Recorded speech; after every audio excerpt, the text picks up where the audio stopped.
Hello, today we're going to be going through trig equations. Find the general solution of the following. So here we have sine theta equal to a half. Now I just want to recap what the sine graph looks like. So if you draw your sine graph, what we need to know is that the period for this particular graph is 360 because it's just sine theta. So we're just drawing the graph of sine theta.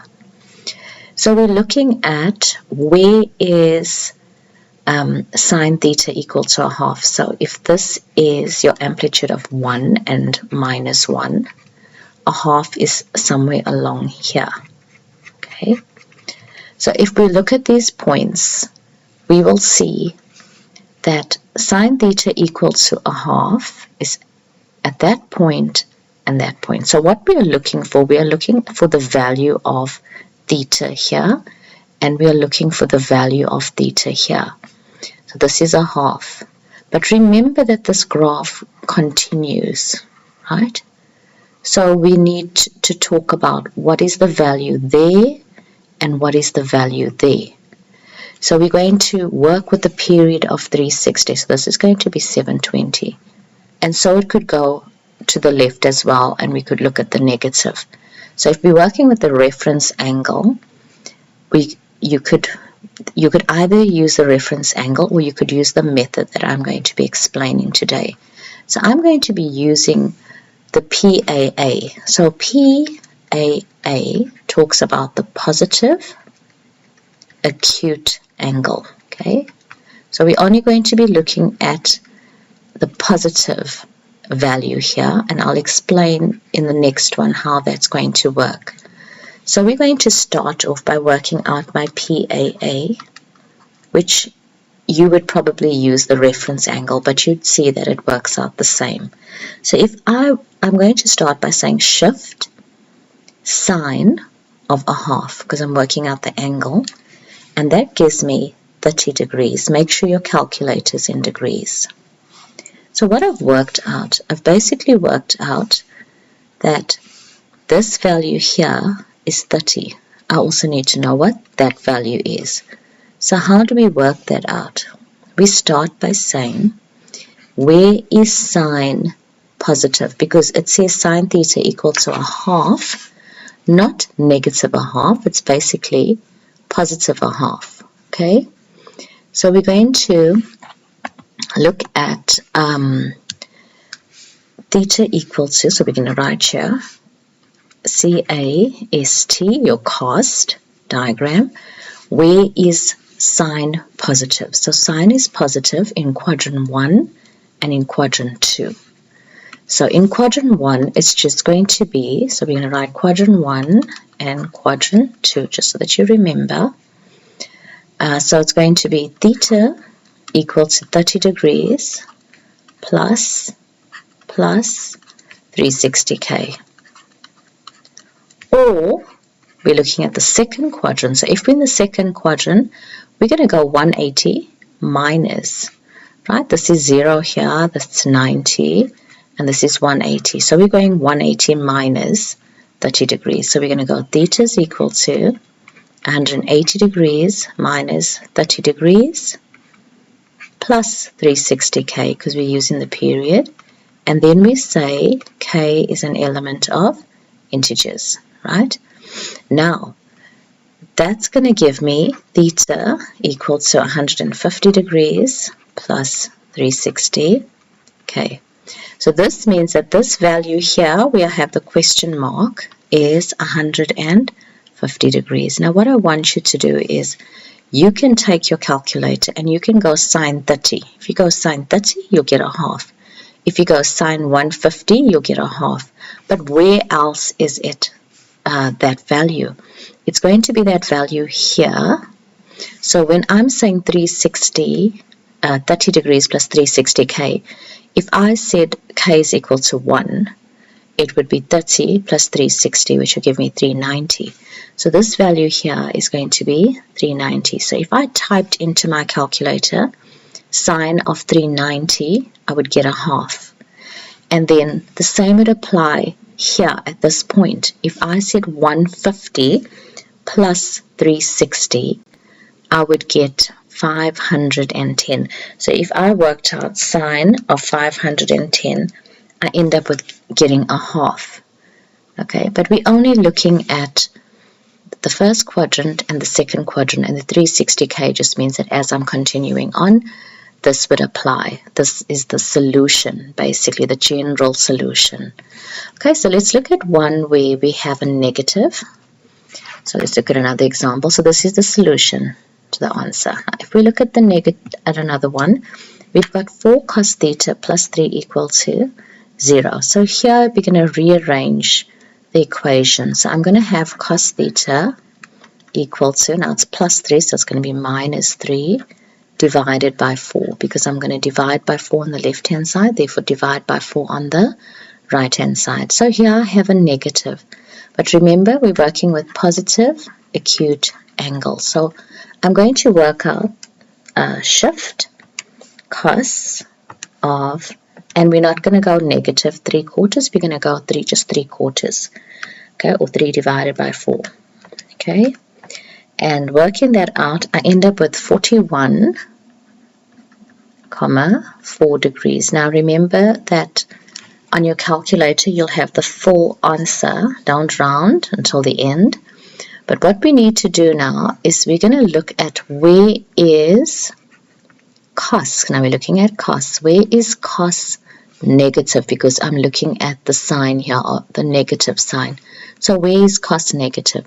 Cos is negative in quadrant 2 and in quadrant 3. It's positive in the first quadrant and in the fourth quadrant. So we are going to be working in quadrant 2 and quadrant 3. So we're going to go theta is equal to 41. It's going to be 180, because we're in the second quadrant. It's going to be 180 degrees minus 41,4 degrees plus 360k. So we should have said here quadrant 2 and 3. Okay, so this is the quadrant 2 value, or we're going to go theta is equal to 180 degrees plus 41,4 plus 360k.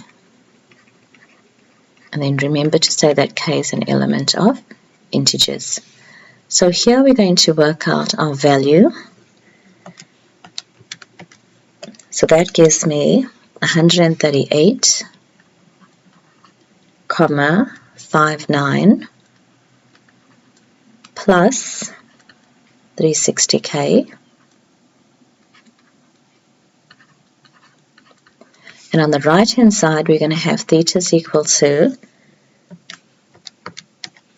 and here we're basically going to be going 180 plus 41. And that gives me 221,409. So 41, if you were rounding it to 2 decimal places, degrees plus 360k. Now you do the same thing. If you said if you just said cos here at this point, if you said cos 138,59, the full value, you would get negative 3/4. If you did the same, so if I had to sketch this graph to make so that it makes sense to you, I would then do that, right? And I'm saying to myself, where is a negative 3/4? So basically, this is negative 1 here, and this is 1. And I'll say this is a half, so basically 0.75, somewhere here. So where is that? So I'm looking at this value here and that value there. If I read it off there, that's going to be 138, comma, and this value here is going to be 221 point, and then if you continue further on, you'll see that your graph will repeat itself every 360. So if you took this value and added 360 and you worked it out, it will give you 3/4. If you see the costs of that value, you get 3/4. You'll see negative 3/4. Okay, I hope this is making sense to you. Let's do one more. Okay, we're going to do the tan graph. Okay, so looking at the tan graph, we have negative. So we're going to have -5 tan theta equal to -2. So it's +1. So I'm going to -1 on the left-hand side, therefore -1 on the right-hand side. We're going to divide by -5. And we're going to divide the right-hand side by -5. So we're going to have tan theta equal to 2/5, because a negative divided by a negative will give me a positive. Okay, so what we're going to do now, we're going to work out our PAA, and we're going to go shift tan of our 2/5 basically, and I end up with 21.80. Okay, it's my positive acute angle, but here we're basically saying, where is tan positive? Now the tan part is, you know how we worked out the previous ones, we said the cast diagram, right? But the difference is with the tan graph, the period is 180. So because the period is 180, we are going to be looking at the first and second quadrants only. So we eliminate these quadrants. We're only looking at quadrant 1 and quadrant 2 because our period is 180. So where is tan positive?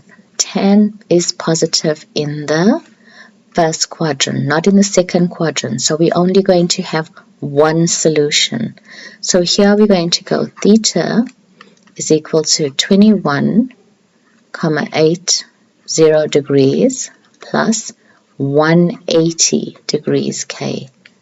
And K is an element of integers. So that's your final solution. You just have one solution for your tan, because tan is your period for the tan graph is 180, and in this case it is positive in the first quadrant. Okay, there's also this type of sum here, which makes it just slightly different to the previous ones, but you solve it exactly the same way. So here you're going to be looking at, you're going to start with the same way as the previous ones. You're going to go shift sign of, and we're using positive, not the negative. We're going to go 0.435, and we get 25,78. I'm going to do ... because there are lots of other values there, so we're going to leave it like that. And we're going to say, where is sign negative? Okay, where is sign negative? So sign is negative in quadrant 3 and quadrant 4. So here we're going to write quadrant 3 and quad 4.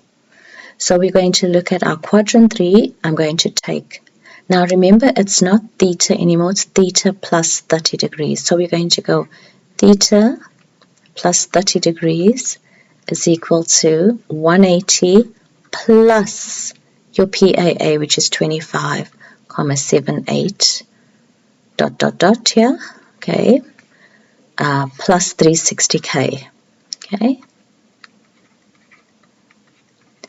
Or you're going to go theta plus 30 degrees is equal to 360. Now in the fourth quadrant, so we're going to go 360 minus 25,78 plus 360K.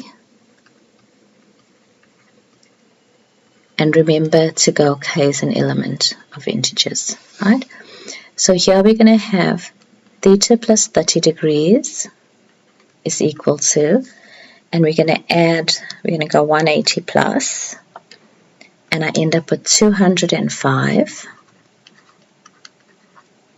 comma, now if I'm rounding it to 2 decimal places, it's going to be 785. Okay, let's just do 78 dot in the meantime, plus 360k.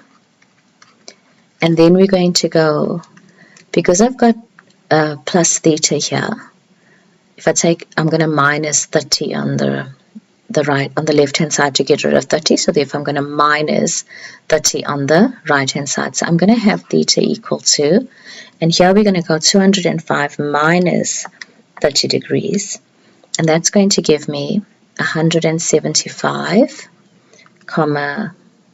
79 degrees plus 360k, and you can test it by subbing it in above and seeing if you get the same answer. On the right hand side, we're going to have theta plus 30 degrees equal to, and here we're going to go, okay, let's just work that out again.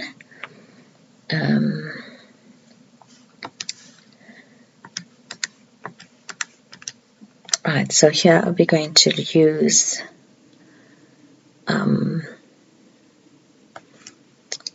360. Just want to have the same accurate answer. Let's just check it quickly.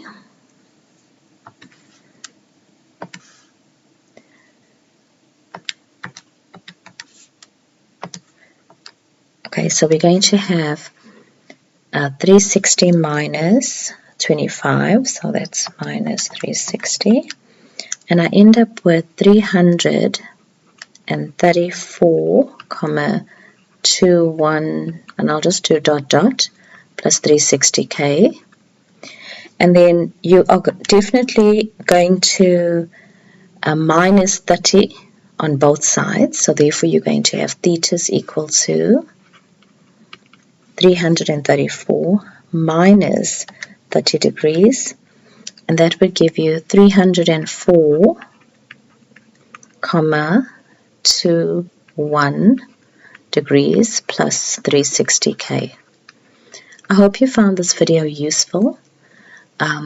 Please follow in the next video where I will explain solve for x, as well as using the general solution where you factorize. Okay, so that would be my next video.